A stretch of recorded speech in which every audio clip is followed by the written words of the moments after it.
மாண்புமிகு பேரவைத் தலைவர் அவர்களே, எங்களால தான் அவங்க வெற்றி பெற்றாங்கன்னு நாங்கள் சொல்றோம். இல்ல அவங்களும் சேர்த்து தான் நீங்க வெற்றி பெற்றாங்க. நாங்க தனியா நின்னாங்க, அவங்க எங்களை விட்டுட்டு. எங்கேயாவது தமிழ்நாட்டில் இடத்தை வெற்றி பெற்றிருக்காங்களா கேளு. வெற்றி பெற்றிருக்காங்க கேளு. திமுக இல்லைன்னா அவங்க வெற்றி பெற முடியாது. போதும், இந்த கேள்வி போதும். அவை முன்னவர் போதும். மாண்பு உறுப்பினர்கள் இது போதும் என்று நினைக்கிறேன். அவை முன்னவர் மாண்பு பேரவைத் தலைவர் அவர்கள், அவை முன்னவர் விவாதம் மானிய கோரியை விட்டு பேச வேண்டிய நேரத்தை மாறி மாறி அரசியல் பேசிக் கொண்டிருக்கிறோம். நான் பேசுறேன். அதனாலதான் இல்ல, ஆகவே நான் ஒன்றை சொல்ல விரும்புகிறேன்.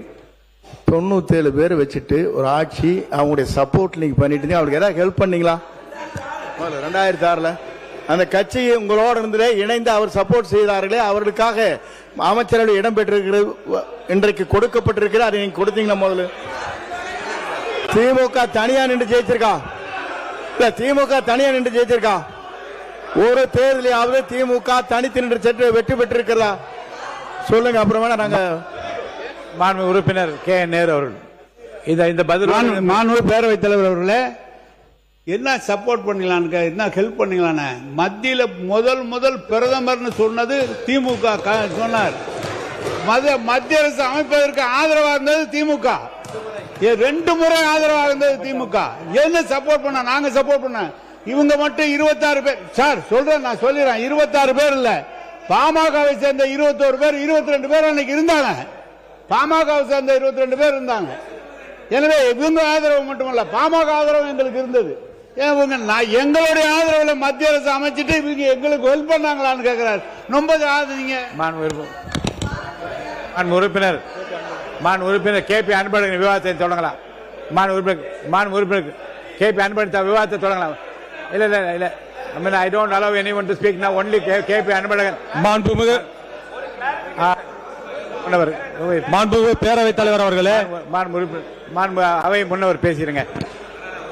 போதும், இதோட கடைசியை இறுதியா முடிச்சுக்கலாம். பேசுங்க.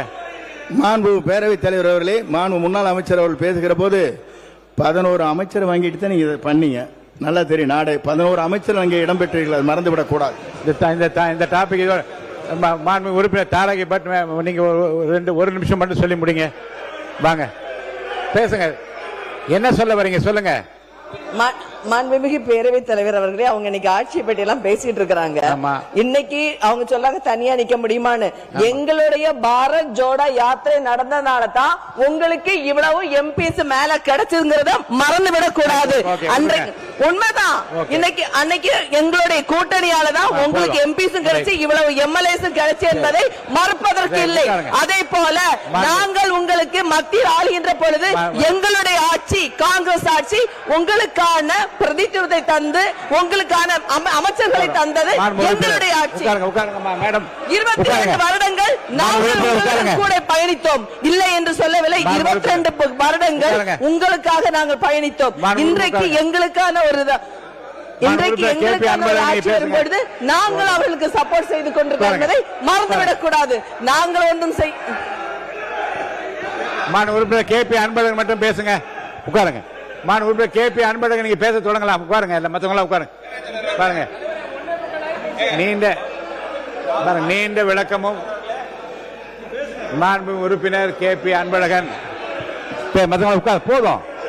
இல்ல, இரு தரப்பும் உங்களுடைய கருத்துக்களை தான் நீங்க சொல்லிவிட்டீர்கள். உட்காருங்க. அவங்களுக்கு மேட்டத்துக்கா உறுப்பினர் அவங்களுக்கா? சரி உட்காருங்க. எல்லாம் உட்காருங்க. இல்ல உருங்க. உட்காருங்க.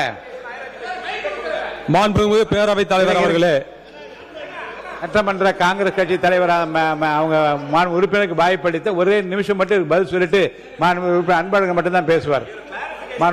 உட்காருங்க, சொல்லுங்க. அவங்க தமிழ்நாட்டில் மட்டும் யாத்திரை போகல, இந்தியா பூரா யாத்திரை போனாங்க. இந்தியா பூரா போது 40 இடம், தமிழ்நாட்டில் மட்டும் 10 இடம் உங்களுக்கு கொடுத்துருக்கோம், ஜெயிக்க வச்சிருக்கோம். போதும். போதும். தமிழ்நாட்டில் மட்டும் நீங்க பெற்றது கூட ஊரு பூரா 2 இடம் பெற்ற கூட 10 இடம் கொடுத்தது காங்கிரஸுக்கு. நாங்க அதை பார்த்து மாண்பு உறுப்பினர் கேபி அன்பழகன் பேசலாம். நீங்க இனி யாரையும் அனுமதிக்க முடியாது. மாண்பு உறுப்பினர் கேபி அன்பழகன் மானிய கோரிக்கை மீது நீங்க பேசலாம். மாண்புமிகு பேரவைத் தலைவர் அவர்களே, மாண்பு உறுப்பினர் உட்காருங்க. அப்புறம் உயர்கல்வியினுடைய வளர்ச்சிக்கு கேபி அன்பழகன்